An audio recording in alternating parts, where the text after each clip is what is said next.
vamos a iniciar haciendo un breve resumen de la sesión anterior. De lo que estuvimos hablando en la ocasión pasada, hablábamos acerca de la distorsión de la imagen acerca de Dios. Y veíamos que pues esa distorsión tenía pues varios causales o varios factores externos que la ocasionaban. Hablamos de las influencias culturales, hablábamos de la influencia cultural romana, la griega y particularmente de la hebrea. Y bueno, pues también estuvimos mirando cómo la imagen que cada uno de nosotros tiene acerca de Dios se ve influenciada también por nuestros padres terrenales. Así que hablamos del padre ausente, hablamos del padre que no fue buen proveedor, hablamos del padre que es muy estricto, hablamos del padre que es excesivamente complaciente y finalmente hablamos del buen padre. Y frente a esto, pues es muy importante que nosotros hagamos un análisis personal. Ese análisis personal pues entraría a verificar para cada uno en particular cuál ha sido, digamos, el padre que tuvo, el modelo de padre con el que vivió, con cuál de esos modelos que vimos se identifica a su padre, de qué manera afectaría su vida, nuestra vida, y cómo afectó finalmente la imagen que cada uno de nosotros tiene acerca de Dios. Existen más modelos. Existe, por ejemplo, el padre que es castigador, el padre que es conflictivo, pendenciero, bueno, que sería como, encajaría en alguno de los modelos anteriores, el padre mediocre, el padre que nunca quiso hacer nada en la vida, no impulsó a su familia, a sus hijos. Y hay un padre muy particular que afecta de una manera muy directa la imagen que nosotros tenemos acerca de Dios, que es el padre abusador. Ustedes saben que han existido siempre padres que han sido abusadores de diferentes maneras. Puede ser un padre que haya sido abusador en el aspecto físico o en el aspecto psicológico o en el aspecto sexual, que es uno de los que marca tremendamente la vida de cada uno de nosotros, los que han tenido o los que hemos tenido alguno de este tipo de padres abusadores. Y eso afecta directamente nuestra imagen acerca de Dios. Entonces, tenemos que tener en cuenta que además del padre ausente, el padre que no fue buen proveedor, el padre muy estricto, el padre excesivamente complaciente, el padre que consideramos en un momento dado como buen padre y que veíamos que realmente no lo existía. Existen otros modelos también que entran, digamos, a formar parte de todo este abanico de maneras de ser de nuestros padres que afectan directamente nuestra vida. ¿Con cuál de estos modelos me identifico o identifico a mi padre y cómo fui afectado por él y cómo afectó mi imagen acerca de Dios? Esta es una reflexión que a mí me parece muy importante que a esta altura del curso cada uno de nosotros haga. Es bueno sentarse muy en privado, si usted quiere en su momento de su devocional, y hable con el Señor, ore y verifique este tipo de cosas, este tipo de circunstancias que afectaron su vida, porque a todos nos afectó. Ninguno de nosotros puede decir que tuvo un padre excelente porque no existe eso. El buen padre o el padre en el concepto de Dios perfecto no existe. También hay que tener en cuenta que todos hemos tenido, y lo vamos a estar trabajando más adelante cuando estemos trabajando el factor ABA, todos tenemos de alguna manera algún nivel de orfandad espiritual. Todos tenemos ese tipo de orfandad porque de alguna manera fuimos afectados por la influencia de nuestros padres terrenales y que necesariamente generó en nosotros ese tipo de orfandad. Además, casi que forma parte de nuestro ADN que proviene del pecado original, ¿no? Entonces todos fuimos afectados y todos tenemos en alguna medida orfandad espiritual. Nadie puede decir, no, es que yo no tengo ninguna orfandad espiritual. Mi papá fue muy bueno y mi familia fue muy correcta. No, todos tenemos eso. Y eso es algo que nosotros debemos tener muy claro. También veíamos, hay cosas que son importantes de tener en cuenta a esta altura del curso. Dice, acérquense a Dios y Él se acercará a ustedes. Pecadores, límpiense las manos. Ustedes, los indecisos, purifiquen su corazón. Santiago 4:8.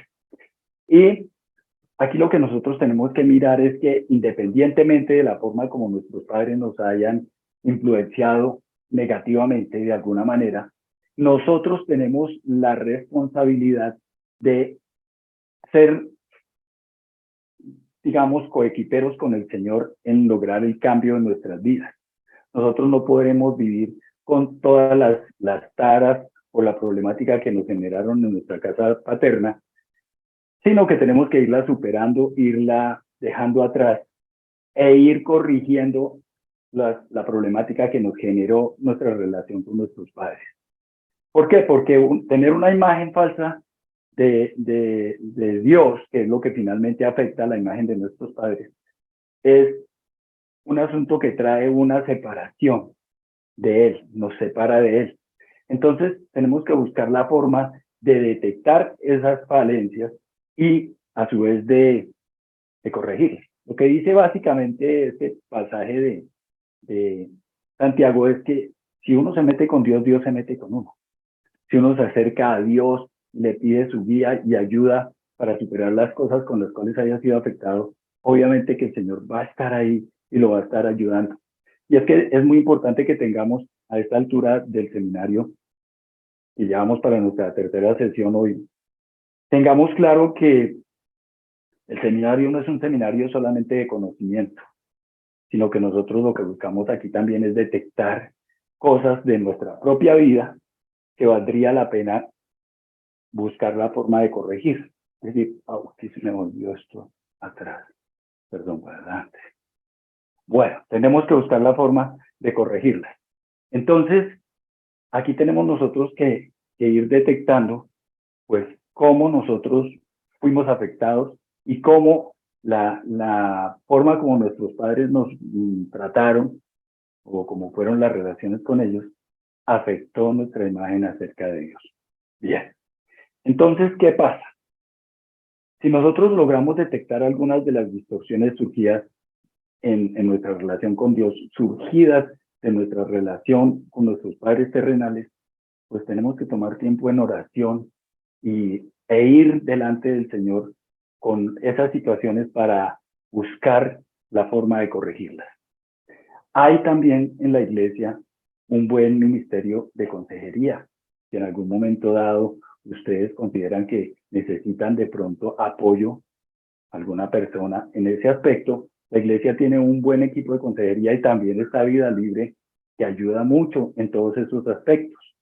Entonces, si a esta altura del seminario ya detectaron algunas distorsiones que vale la pena trabajar, aquí ya valió la pena haber estado asistiendo a este seminario. Y miren ustedes qué dinámica académica tan bonita, que cuando uno entra a estudiar a una universidad o a cualquier institución, tiene que terminar el curso para que lo certifiquen.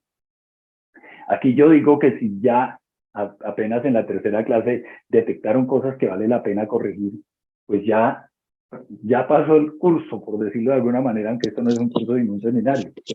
Pero ese tipo de cosas nos ayudan a corregir y a sanar y a reparar tantas cosas que nosotros podríamos tener en un momento dado. En este momento ya valdría la pena. Entonces, ¿qué tal si uno dijera, no, a estas alturas ya pasé el seminario, ya valió la pena el seminario? Imagínate si apenas llevamos 2 sesiones y estamos empezando la tercera y logramos detectar ese tipo de cosas y ya valió la pena, pues, ¿qué más con lo que falta, con lo que viene ahora? Bien, sigamos mirando algunas cosas que vamos a continuar viendo. Bueno, todos hemos sido afectados por el trato de nuestros padres, todos tenemos cosas que cambiar, tenemos esa responsabilidad para trabajar en el cambio. Y veíamos en la ocasión pasada que el Señor no tiene hijos favoritos, que el Señor es un ser relacional. Y aprendíamos esta frase que viene en los libros, que dice, lo que uno cree acerca de Dios determina lo que uno cree acerca de todo.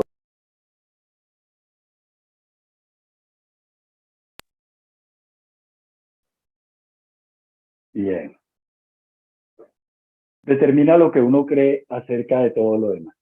Bueno, entonces, aprendíamos que el Señor es la Trinidad y que la relación de la Trinidad es la que nos va enseñando, nos va dejando ver a nosotros que Dios es un ser relacional. Y ahí aprendimos que la iglesia, el río, por eso tiene ese primer pilar tan fundamental, tan esencial, que veíamos en la ocasión pasada para terminar la clase, de que el primer pilar de la iglesia del río es ese, que nosotros somos una iglesia relacional. Bien. Hoy vamos a trabajar un nuevo tema. Este tema se llama la perspectiva del Padre. Y vamos a estar trabajando respecto a esto. Y cuando ustedes van al capítulo 3 del libro de Fundamento ABA, van a encontrar todo lo relacionado con la creación. Y por supuesto, pues no podemos nosotros soslayar los temas que ellos han trabajado allí. Entonces, vemos que la creación del Señor es exuberante, que tiene miles de especies, que para Dios todo es posible y que creemos que Dios lo hizo todo. Eso forma parte de nuestro ADN en el río. Entonces, vale la pena que nosotros revisemos si realmente lo creemos. A veces me sorprendo cuando veo cosas o escucho comentarios a veces de personas que uno dice, Dios mío, ¿todavía creen esas cosas? Y tenemos que mirar muy bien lo que estamos nosotros creyendo. Y es muy importante que nosotros aprovechemos, digamos, este tipo de espacios para poder dar claridad a esas cosas. Nosotros creemos en un Dios que todo lo puede, creemos en un Dios que hizo todo, nosotros somos creacionistas. Esto es esencial que lo tengamos claro en nuestro estudio del ADN del río. Bien, entonces, aquí esto nos plantea a nosotros tres preguntas. ¿Por qué creó Dios todo lo que existe? Nosotros hemos creído y estamos convencidos por lo que enseña la palabra, que Dios ha creado todo. Entonces, esto da ocasión a estas tres preguntas que se plantean allí. ¿Por qué creó Dios todo lo que existe? ¿Qué piensa Dios acerca de su creación? ¿Y qué significa que hayamos sido hechos a su imagen y semejanza? Vamos a trabajar un poco sobre eso porque pues son preguntas que se generan cuando uno tiene como fundamento el creer que Dios es quien ha creado todo esto. Entonces vamos a trabajar inicialmente en ese primer enfoque, en esa primera pregunta. ¿Por qué creó Dios todo lo que existe? El concepto más común que se oye es que Dios nos creó y creó toda la creación para que todos le adoremos a Él. Y este es un concepto que muestra a un Dios de alguna manera egocéntrico, como que necesita de la adoración. Pero la verdad, todo ese concepto no es el más sano que nosotros podamos, digamos, considerar. La creación sería entonces solamente un medio para la satisfacción de Dios. Y la verdad, o lo que hemos aprendido a través de la palabra, es que Dios no necesita de nuestra alabanza para llenar vacíos emocionales, porque Dios no tiene vacíos emocionales. Dios no carece de nada. El Señor está completo, goza de un bienestar íntegro, total. Y nosotros por eso hemos dicho que Dios es un Dios que goza de una relacionalidad amorosa. El Padre y el Hijo y el Espíritu Santo están interrelacionados permanentemente en amor y pues su relación implica alegría, implica paz, implica aceptación. Entonces nosotros no podemos dar por sentado que el objetivo de la creación o la razón por la cual Dios hizo la creación sea solamente para que le adoremos. Veamos un poquito más acerca de la motivación de Dios para crear. Veíamos en la otra ocasión acerca del éxtasis, ¿no? Y su forma de ser, lo que expresa esta palabra es que el Señor es amor y que es un amor infinito, que es un amor sobreabundante, es desinteresado y que el Señor hizo la creación para derramar sobre la creación su gran amor precioso que tiene. Y el amor en la Trinidad es tal que, como veíamos en esa definición de esa palabra, no se puede contener. Dios quiere abrirse y abrir su amor para todos. Entonces, Dios creó todo por amor y para el amor. Ese es el objetivo o es la forma como desde el enfoque creacionista, que es el que tenemos nosotros los cristianos, vemos o debemos ver por qué el Señor ha tenido esa motivación para crear. Dios se deleita en su creación. El Padre, que es, digamos, recordemos que el Padre es como el centro de todo esto, de esta trilogía Abba, porque precisamente por eso es Abba, ¿no? El Padre, el Señor visto ahora desde ese enfoque. Pero veamos ahora qué piensa el Señor acerca de su creación. Y hay un análisis allí en los libros que esbozan un poquito este tema, ¿no? Y vamos a empezar a mirar, como lo plantea ahí el libro, la creación en el orden, en la forma como el Señor la fue desarrollando. Entonces, habla del primer día. Dice, en el principio creó Dios los cielos y la tierra. Dijo Dios, sea la luz, y fue la luz.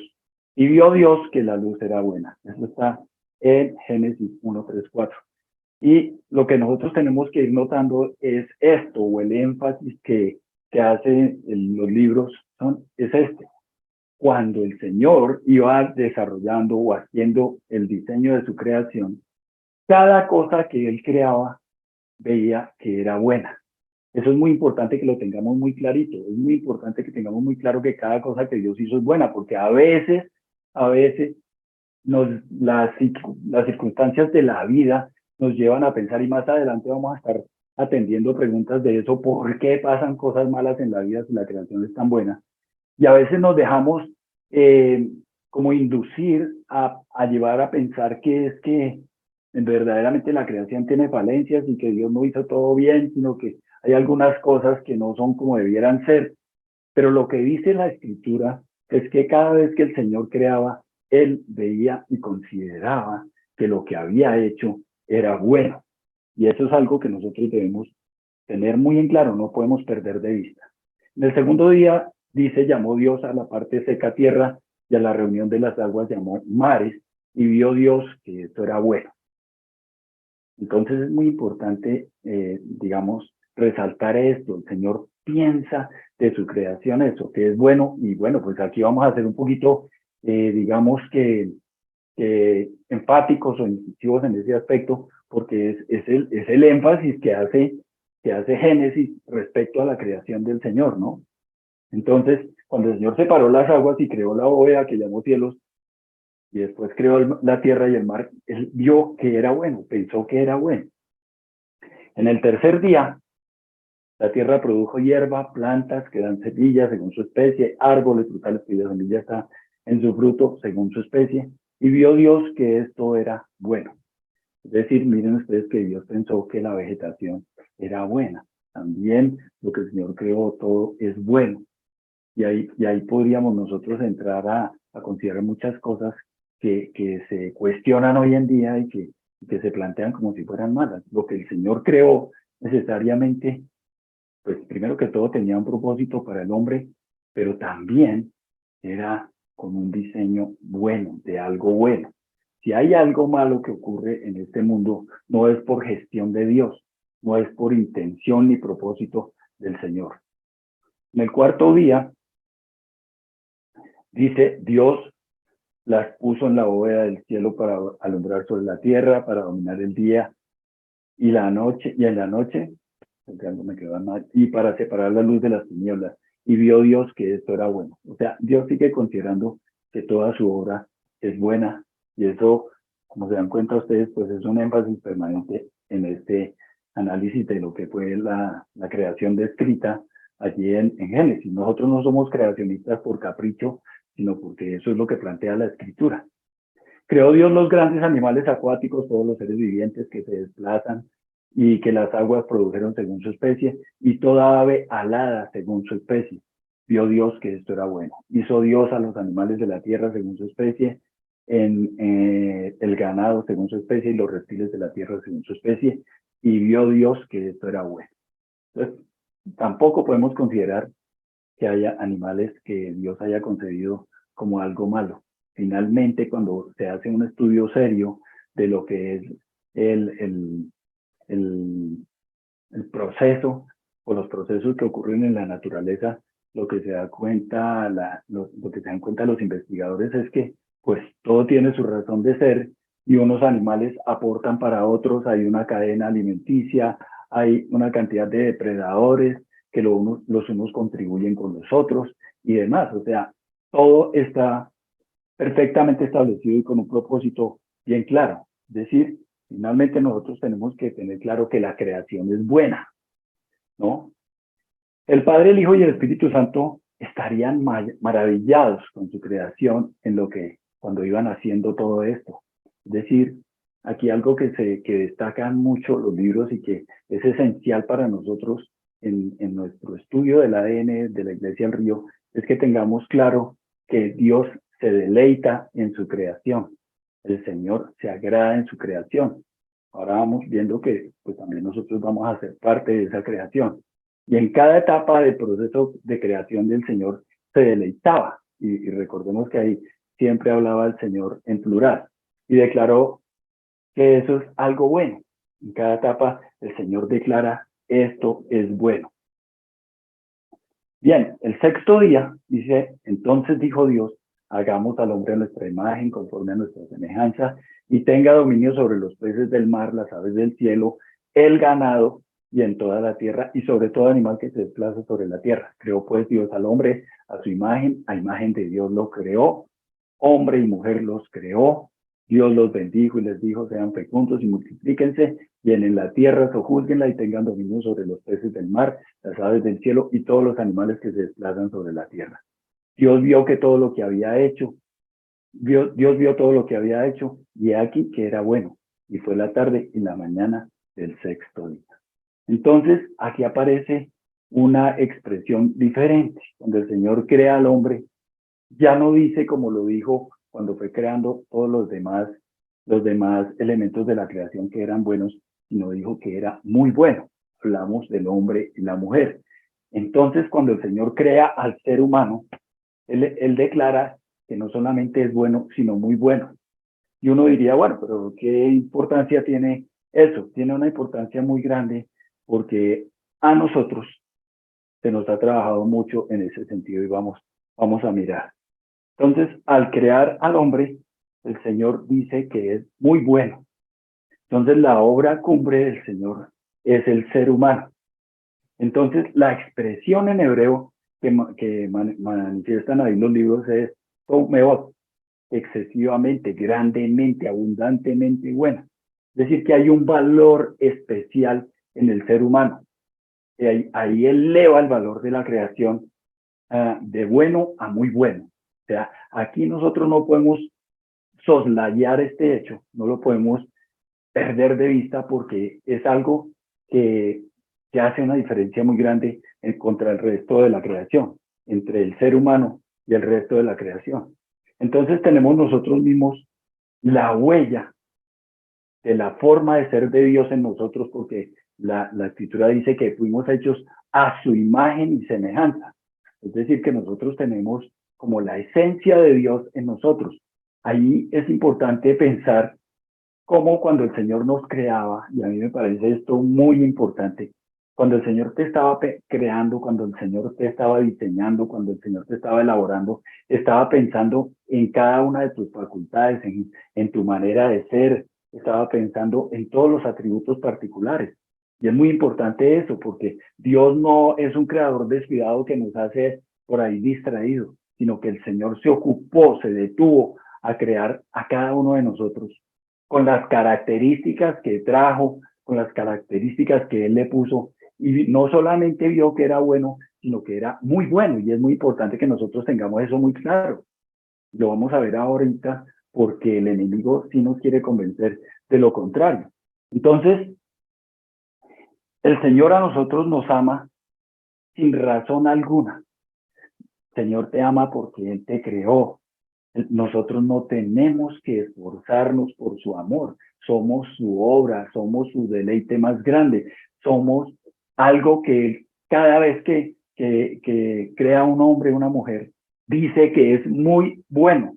Nadie puede decir, oiga, pero es que como yo no tengo los talentos o las capacidades o los atributos físicos de fulano o sutano, es que yo ya no soy muy bueno, yo soy medio bueno. No, señor.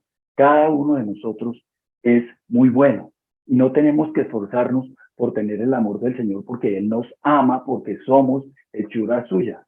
No tenemos que esforzarnos por merecer su amor, no tenemos que hacer nada para merecerlo. Pero hasta el día de hoy, el enemigo nos sigue engañando y nos sigue llevando a pensar todo lo contrario. Es decir, nos seguimos a estas alturas de la vida y del estudio de la palabra, seguimos esforzándonos por impresionarlo, por tratar de merecer su amor. En eso hemos fallado todos alguna vez en la vida o muchas veces. A veces muy a menudo suele ocurrir eso. Entonces, el Señor, el Señor lo que quiere es que nosotros tengamos muy claro, por eso su palabra es tan específica y nos tomamos el tiempo para ir analizando día por día, como de cada día de su creación decía que era buena, pero cuando habló del ser humano, dijo que es muy bueno y que lo que nosotros tenemos que ir entendiendo a lo largo del estudio de la escritura es que el Señor nos ama sin razón. Su amor es sin razón. El Señor decidió, estableció, dispuso a crearnos y nos ama porque somos su creación. Entonces, a veces nosotros nos esforzamos por impresionarlo de alguna manera, pero el Señor nos ama sin que nosotros nos tengamos que esforzar realmente. Y aquí tenemos que hablar de otro aspecto importante que se enlaza o se empalma con lo que veíamos en la clase pasada. Y es que el enemigo ha distorsionado también nuestra propia imagen. Recordemos que el enemigo siempre tiene su campo de acciones en la mente nuestra y a veces nosotros nos sentimos insignificantes. El enemigo nos ataca directamente en nuestros pensamientos y el enemigo tiene una característica tan malévola y es que el enemigo genera pensamientos destructivos en nosotros, pensamientos de autorrechazo, de autocondenación, y nos los coloca en primera persona. Él coloca en nosotros pensamientos despectivos. ¿Por qué? Porque el enemigo siempre va a querer contradecir al Señor, ir en contra de los planteamientos que el Señor ha hecho acerca de todas las cosas de la vida. Y en la palabra están expresadas. Él siempre va a querer ir en contra del Señor. Siempre lo va a hacer. Entonces, esos pensamientos que puede inducir en nuestra mente, generalmente de autorrechazo, de autocondenación, los coloca siempre en primera persona. Nosotros no creemos que el enemigo nos los puso, sino creemos que son nuestros. Los asumimos como algo nuestro y son pensamientos destructivos, pensamientos nocivos. Entonces, mientras que la palabra del Señor dice que para Dios, el Señor piensa de nosotros que somos muy buenos, el enemigo nos llena de pensamientos negativos, nos decepciona de nosotros mismos. Yo no sirvo para nada, porque lo pone en primera persona. Soy un fracaso, me equivoco mucho, yo le fallo mucho al Señor, yo no hago las cosas bien, el Señor no se agrada de mí. Tantas cosas con las que el enemigo nos vive atacando y que es muy importante que hoy en día nosotros trabajemos en eso, como les decía, estos resultados de lo que estudiamos acá se tienen que ver en su devocional, en el tiempo a solas con el Señor, en los momentos en los que nosotros debemos entrar a refutar toda la obra o el ataque del enemigo sobre nuestras vidas, en nuestros tiempos de intimidad con el Señor, para no aceptar como si fueran nuestros esos pensamientos, porque El enemigo nos está llenando de ese tipo de pensamientos. Yo no valgo nada para Dios, a Dios no le importo. Hay gente a la que sí le importa a Dios, pero yo no. Y todos esos son pensamientos de autocondenación, de autorrechazo, pensamientos destructivos que el enemigo coloca en nuestra mente. Y de esa manera el enemigo también distorsiona nuestra propia imagen, nuestra propia autoimagen. Entonces, quiere que creamos que no somos aceptados delante del Señor. Y claro, ¿cuál es la misión del enemigo? Pues acusarnos y con un propósito destructivo que ahorita más adelante lo vamos a mirar cuál es el objetivo final. Nosotros, quiero comentarles que a lo largo de todo el seminario y a lo largo de todo el estudio de los libros, no dejaremos de hablar de nuestra característica o nuestra esencia relacional, porque nosotros somos imagen de Dios y Dios es un ser relacional. Nosotros también somos relacionales. Entonces, el concepto del relacionamiento lo vamos a seguir viendo, porque es que todo esto afecta nuestras relaciones y ya vamos a ir mirando cómo, de qué manera lo hace. El Padre no exige nada. Dice, tan pronto como Jesús fue bautizado, subió del agua. En ese momento se abrió el cielo y vio al Espíritu de Dios bajar como una paloma y posarse sobre él. Y una voz desde el cielo decía, este es mi Hijo amado, estoy muy complacido en él. Bien, hasta este momento el Señor Jesucristo todavía no había iniciado su ministerio, no había empezado a hacer su obra ministerial que vino a hacer en la tierra. No había hecho ningún milagro, el Señor no había empezado a hacer nada, no había sanado ningún enfermo, tampoco había echado fuera ningún demonio, pero, pero ya la Trinidad se manifiesta en un solo momento toda. Es decir, el Señor Jesucristo no necesitó hacer nada para merecerse el beneplácito del Padre. Y eso es algo que nosotros debemos aprender de Él y tomar en cuenta de Él. Nosotros no necesitamos hacer nada para agradar a Dios. Nosotros venimos de un pasado en el cual se nos enseñó que eso era así. Yo, como les digo, yo particularmente vengo de una iglesia que era así, legalista. Entonces teníamos que cumplir preceptos, teníamos que hacer ciertas cosas, porque si no, uno no le está agradando a Dios. Resulta que el Señor se agrada de nosotros porque Él nos creó y Él se agrada de ver cómo nos creó.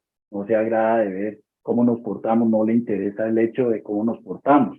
Y aclaré en la ocasión pasada que es muy importante que tengamos claro que nosotros no vamos a tratar de lograr ser aceptos delante del Señor por nuestro buen comportamiento. No quiere decir que tenemos libertad para mal comportamiento, porque la libertad la tenemos sí, pero la libertad, cuando uno se relaciona con el Señor, cuando uno tiene intimidad con el Espíritu Santo, la libertad que tiene la va a aprovechar para hacer las cosas buenas, no para las cosas malas. Entonces, el Padre está complacido con el Señor Jesucristo, igual que está complacido con cada uno de nosotros. Entonces, el Padre se agrada de nosotros, ¿no? Por la relación que tenía con Jesús. Entonces, así es el corazón del Padre, de Abba. Así es el corazón del Señor por ti y por mí. Nos ama porque sí, porque nada, porque no tiene razón para hacerlo, porque así lo decidió. El amor del Señor no se basa en lo que uno haga, simplemente resolvió amarnos, se deleita contigo, se deleita con cada uno de nosotros.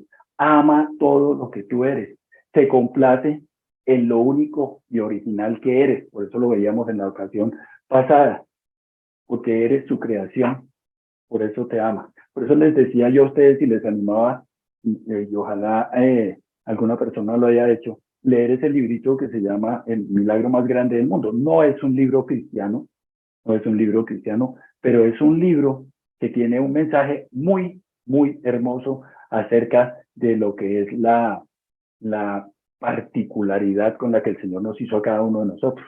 Como lo hemos hablado en otras ocasiones, Dios no repite modelo. El Señor no se le acaba su repertorio. Cada uno de nosotros es diferente y cada día que nacen más y más seres humanos, nacen diferentes. El Señor no se le acabó el repertorio, no se le acabó de dónde crear a más personas, ¿no? Entonces, muchas características que uno tiene lo hacen una persona singular. Y son muchas cosas que generalmente, y aquí hay un listado de las cosas que nosotros no pudimos elegir. No pudimos elegir familia de origen, sexo, rasgos físicos, personalidad, capacidad intelectual, raza, nacionalidad, época en la que vinimos en la historia a vivir. Nosotros no pudimos elegir eso. Esas son cosas que el Señor decidió y por eso es que somos su creación exclusiva, somos creación exclusiva del Señor. Y ese libro del milagro más grande del mundo habla mucho de eso. Y les animo, aunque tiene ahí un relato, una historia como una especie de novela, al final trae como un comunicado, una especie de comunicado de Dios para ti, y ahí habla todas esas características muy bien expuestas de una manera muy, muy elocuente y muy hermosa. Dice, porque tú formaste mis entrañas, me entretejiste en el vientre de mi madre. Te doy gracias porque has hecho maravillas. Maravillosas son tus obras y mi alma lo sabe muy bien. No fueron encubiertos de ti mis huesos, a pesar de que fui hecho en lo oculto y entretejido en lo profundo de la tierra. Tus ojos vieron mi embrión y en tu libro estaba escrito todo aquello que a su tiempo fue formado sin faltar nada de ello. Eso es lo que dice la escritura. A veces nosotros nos comparamos con otros y nos amargamos, nos, nos mortificamos. La verdad es que cada persona es única y cada una tiene un propósito específico. Cada uno de nosotros es único y tenemos un propósito específico. Lo que el Señor va a hacer con una persona no es igual que lo que va a hacer con otra persona. Entonces, nosotros tenemos que tener claro eso. Este es un pasaje del Salmo 139, del 13 al 16, que explica o que expresa de la manera asombrada que estaba David expresándolo cuando entendió un poco esto. Somos únicos para Dios. Entonces, todavía Dios te mira y exclama, es muy bueno.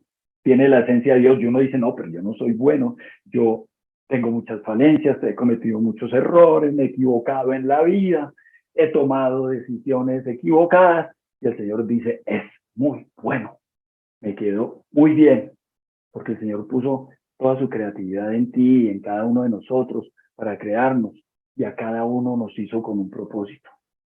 No has hecho nada para merecer el amor de Dios y por tanto no hay nada que puedas hacer para que Dios deje de amarte. Eso es algo que tenemos que tener claro y es algo que es ADN del río, es algo que forma parte de nuestro enfoque singular, porque como hablábamos desde un principio, cada iglesia también es singular, porque el Señor con cada iglesia tiene un propósito y un proyecto y una visión y un enfoque singular. Entonces, esta frase que ustedes ven ahí forma parte de nuestro ADN. No has hecho nada para merecer el amor de Dios y por tanto no hay nada que puedas hacer para que Dios deje de amarte. Por supuesto que esta es una frase que fue planteada por Chiqui, y por Kerry, pero igual esta frase, este pensamiento forma parte de nuestro ADN. ¿Qué significa lo de su imagen y semejanza? ¿No? Pues que hemos dicho que Dios es amor desbordante y que Dios es un ser que se relaciona. Entonces también somos seres relacionales, así como lo Él es, ¿no? Entonces, como lo es Él, perdón. Somos imagen de Dios.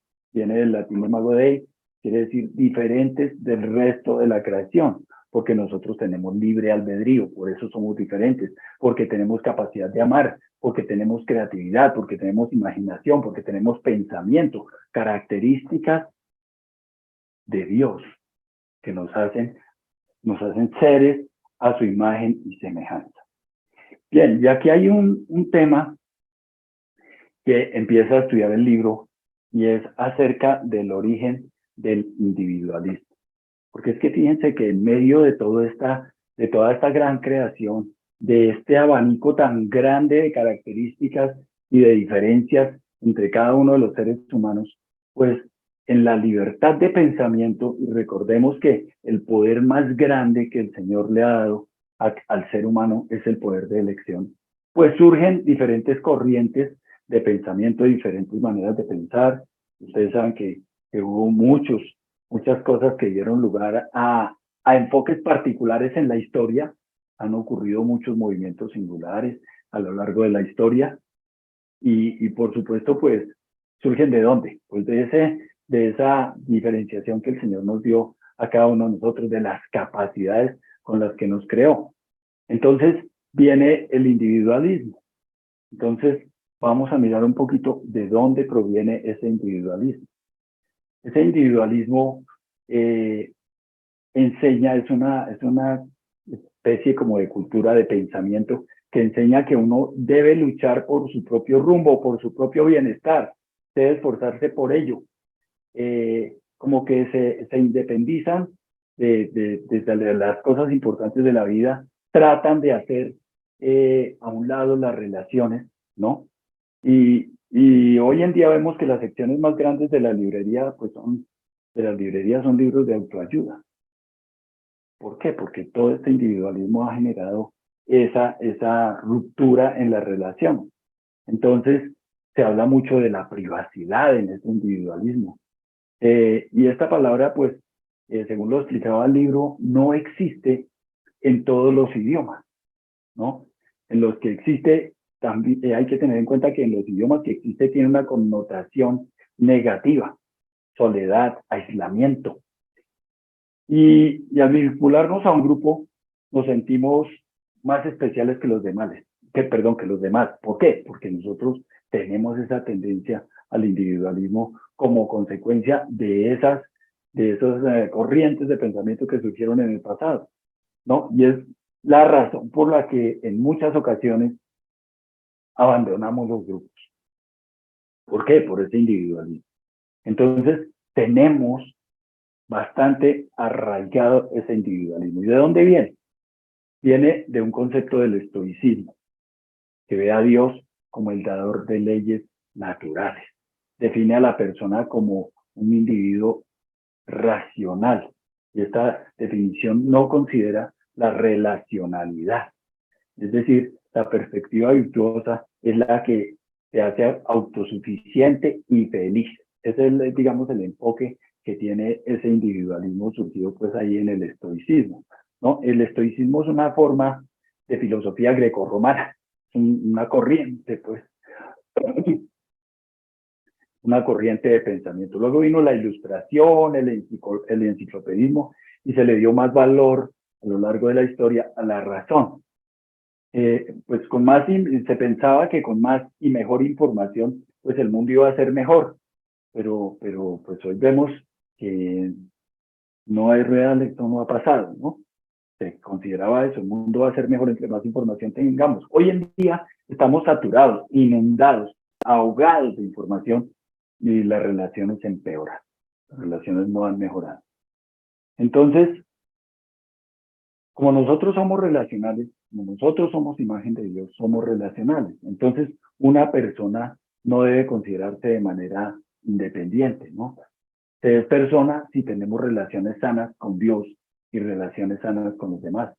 Uno no puede ser quien uno es sin relacionarse con los demás. Nosotros nacimos para relacionarnos, para ser relacionales.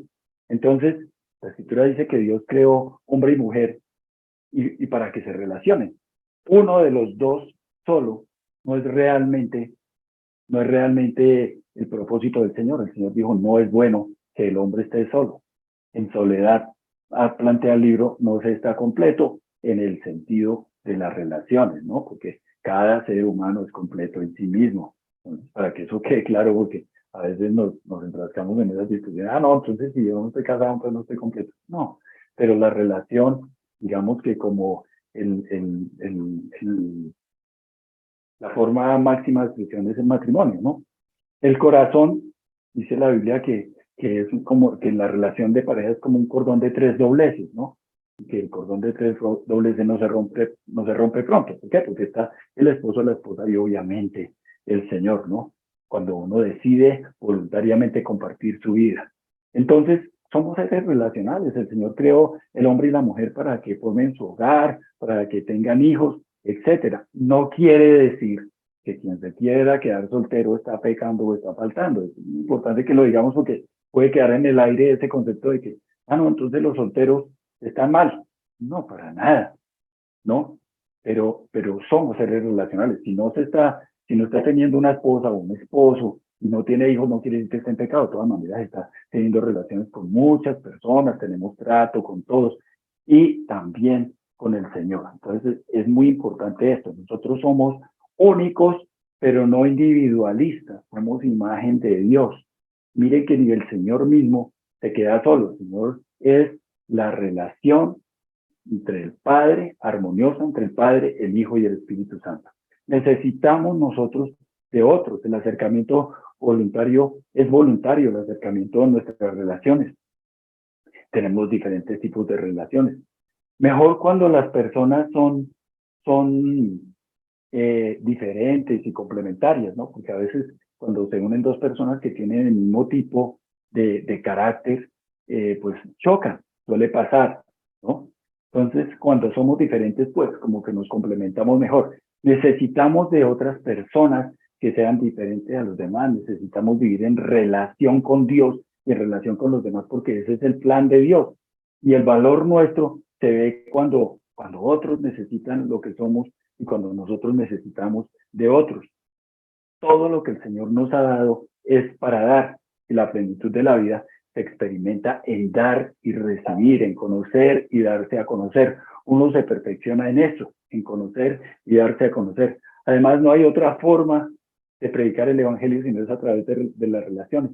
Ser iglesia es ser relacionales. Como les digo, a lo largo de todo el seminario y a lo largo del estudio de los 3 libros, estaremos hablando siempre de las relaciones. O sea, esto forma parte esencial de nuestro ADN, tanto como personas como de la iglesia del Río. Recordemos que en la ocasión pasada dejábamos eso muy claro. El Río es una iglesia relacional, no por un capricho del pastor o de los líderes, sino por una directriz del Señor, por una enseñanza clara del Señor. Y veamos esto, o para ir resumiendo un poquito. ¿Cuál es la misión del enemigo? La misión del enemigo es romper las relaciones. ¿Cómo rompe las relaciones el enemigo? A través de la distorsión. ¿Qué hemos visto que hace el enemigo? ¿Qué hemos tratado en todo este tiempo que hemos estado hablando? Su estrategia es distorsionarlo todo. ¿Qué es lo que distorsiona? La imagen que tengamos acerca de Dios y también distorsiona nuestra propia imagen. ¿Con qué objetivo? ¿Qué logra con eso? Dañar las relaciones, logra relaciones rotas. ¿Con quién rompe las relaciones? Con Dios y con los demás. Entonces nosotros tenemos que tener claro eso, que ese es el objetivo fundamental del enemigo y por eso lo hace en esas 2 direcciones. De esa manera el enemigo se vive ocupando de pervertirlo todo. El enemigo quiere pervertir todo lo que el Señor creó. ¿Y qué hace para pervertirlo? Lo distorsiona, lo hace ver como no es, lo hace ver de una manera diferente e insana de lo que el Señor creó. Lo hace ver mal, lo hace ver de una manera impropia, muy diferente a lo que el Señor creó. ¿Cómo rompe el enemigo la relación con Dios?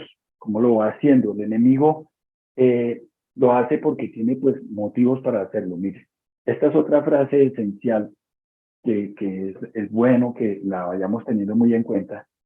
¿Por qué el enemigo hace esto? Porque lo que él sabe, que lo que uno cree acerca de Dios, determina lo que uno cree acerca de todo lo demás. Es decir, lo que uno piensa acerca de Dios le va a afectar lo que uno crea de todas las demás cosas de la vida. Si uno cree que le va bien o que le va mal en la vida, lo traduce o lo lleva siempre al escenario de Dios. Porque Dios es bueno, porque Dios es malo, porque Dios me ignora, porque Dios me abandona, porque a Dios no le importo, por lo que sea. Yo no tengo una imagen clara acerca de Dios, sino que tengo una imagen distorsionada acerca de Dios, como lo veíamos de la influencia de las culturas o de la influencia de nuestros padres terrenales. Eso va a afectar lo que nosotros pensemos o creamos acerca de las demás cosas de la vida. Entonces uno preguntaría, ¿cómo es que el enemigo hace esto? Pues nos hace creer mentiras acerca de Dios. Si creo que Dios es injusto, no me acerco a Él. Si creo que Dios es severo, no quiero estar con Él. Si creo que Dios me ignora, pues ¿para qué le busco? Si creo que Dios es indiferente conmigo, pues no le pido nada. Si creo que Dios se engaña, pues yo no me acerco, no confío en Él. Si creo que Dios me engaña. Entonces, uno podría preguntar, ¿pero será que el enemigo sí está logrando distorsionar nuestra imagen acerca de Dios? Pues claro que sí lo está haciendo, sí lo está logrando. Y cada día sigue logrando ese objetivo en millones de personas. Lo sigue haciendo cada día, porque uno diría, no, pero eso no se lo va a creer nadie. ¿Cómo que no? Se lo creemos y se lo cree todo el ser humano a pie juntilla. Por eso es que ha tenido control sobre la humanidad, porque ha logrado distorsionar esa imagen que nosotros tenemos acerca de Dios y va rompiendo nuestra relación con Dios. Bien, también rompe, y aquí me quedó mal el título, bueno, rompe también nuestra relación con las demás personas, ¿no? Distorsiona la imagen de nosotros mismos, ataca nuestra mente, nos hace indignos, nos hace sentir indignos, nos convence de que tenemos que cumplir reglas, nos coloca pensamientos negativos en primera persona, nos satura con condiciones y requisitos, nos, nos convence de que tenemos reglas que cumplir, nos hace sentir insignificantes para Dios. Y así, pues, ¿qué logra? Anula nuestro deseo de acercarnos a Dios. Entonces, ¿de qué otra manera lo trabaja el enemigo? Además de crear estos sentimientos de autodesprecio, utiliza las situaciones traumáticas, las situaciones conflictivas, para crear en nosotros heridas, temores, dolores, sufrimientos. Entonces, se ocasionan los complejos, se ocasionan las fobias, se ocasionan todo tipo de secuelas o de consecuencias de ese tipo de situaciones traumáticas.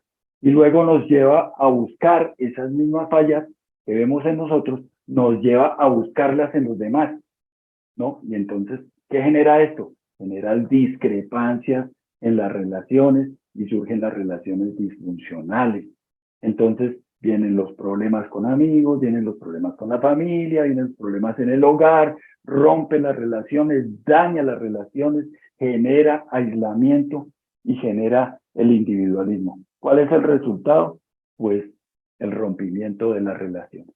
Nosotros tenemos que tener claro esto, que el enemigo está no solamente distorsionando la imagen que tenemos acerca de Dios, sino que también está distorsionando la imagen que tenemos acerca de nosotros mismos. Y es muy importante que tengamos claro que el objetivo que persigue el enemigo es ese, dañar nuestras relaciones, primero con el Señor y también con las demás personas.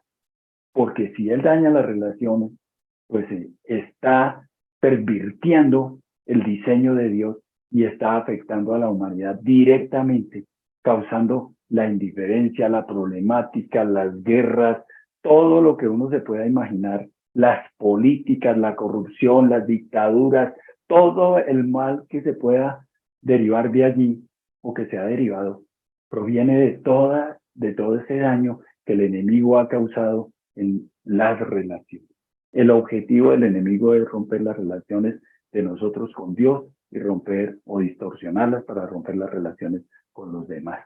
Eso, digamos que es esencia de lo que nosotros debemos tener claro como personas, como miembros de la Iglesia del Río, porque esto es lo que nosotros, digamos, a la luz de la palabra y a la luz de estas ayudas, de estos libros, podemos identificar, ver con claridad. Y por eso en el Río nosotros trabajamos o se trabaja mucho en el tema de las relaciones en los diferentes grupos, particularmente hablo de los grupos de vida libre, de los grupos de consejería, bueno, diferentes actividades que se hacen entre los jóvenes, con los niños. Hay que cuidar el relacionamiento. Eso es esencial y es la forma como el enemigo ha venido destruyendo al mundo, dañando las relaciones. Nosotros somos imagen de Dios, esencia de Dios, y tenemos esa característica. Somos seres relacionales. Más adelante, cuando estemos estudiando el libro del pastor, vamos a mirar cómo el enemigo ha afectado tan directamente nuestra propia manera de ver al Señor. A raíz de eso que hablábamos ahora, de nuestros padres, a raíz de las culturas y demás, todos tenemos orfandad espiritual en algún grado. Y como ocurre como suele ocurrir también con el legalismo y con la religiosidad, de esta orfandad espiritual, nunca vamos a ser completamente libres en este mundo, pero sí podemos trabajar en ello para irla superando, igual que lo hacemos con la religiosidad y con el legalismo. Bueno, hasta ahí tenía para que trabajáramos el día de hoy. Y bueno, pues espero que haya sido claro el tema y que pues, haya sido bendición para todos ustedes. Nos quedan 4 minutos, pero pues, terminamos hasta ahí por hoy. Muchísimas gracias a todos.